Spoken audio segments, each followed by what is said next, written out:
ಉದ್ಯೋಗಿಗಳ ಇಪಿಎಫ್ ಹಣ ವಂಚಿಸಿದ ಆರೋಪದ ಮೇಲೆ ಮಾಜಿ ಕ್ರಿಕೆಟಿಗ ರಾಬಿನ್ ಉತ್ತಪ್ಪ ವಿರುದ್ಧ ಅರೆಸ್ಟ್ ವಾರೆಂಟ್ ಜಾರಿಗೊಳಿಸಲಾಗಿದೆ.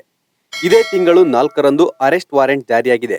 ರಾಬಿನ್ ಉತ್ತಪ್ಪ ಪುಲಕೇಶಿ ನಗರ ಠಾಣಾ ವ್ಯಾಪ್ತಿಯ ನಿವಾಸಿಯಾಗಿರುವುದರಿಂದ ಅವರನ್ನು ಬಂಧಿಸುವಂತೆ EPF regional commissioner Shadakshari Gopala Reddy ಎಂಬುವರು ಪೊಲೀಸರಿಗೆ ಪತ್ರ ಬರೆದಿದ್ದಾರೆ.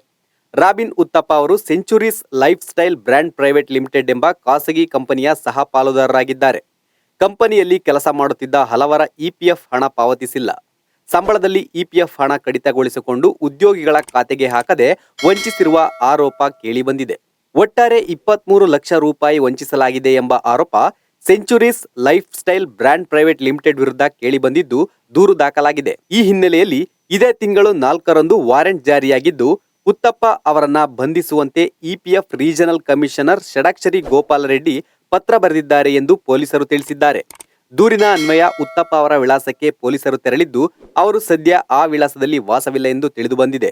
ಲೇಟೆಸ್ಟ್ ಹಾಗೂ ಇಂಟ್ರೆಸ್ಟಿಂಗ್ ಸುದ್ದಿಗಳಿಗಾಗಿ ಬಾಸ್ ಟಿವಿ ಕನ್ನಡ ಚಾನೆಲ್ನ ಸಬ್ಸ್ಕ್ರೈಬ್ ಮಾಡಿ. ಹಾಗೆಯೇ ಬೆಲ್ ಐಕಾನ್ ಪ್ರೆಸ್ ಮಾಡಿ. ಇದರ ಜೊತೆಗೆ ಫೇಸ್ಬುಕ್, ಇನ್ಸ್ಟಾಗ್ರಾಮ್, ಎಕ್ಸ್ ನಲ್ಲೂ ಮಿಸ್ ಮಾಡದೆ ಫಾಲೋ ಮಾಡಿ.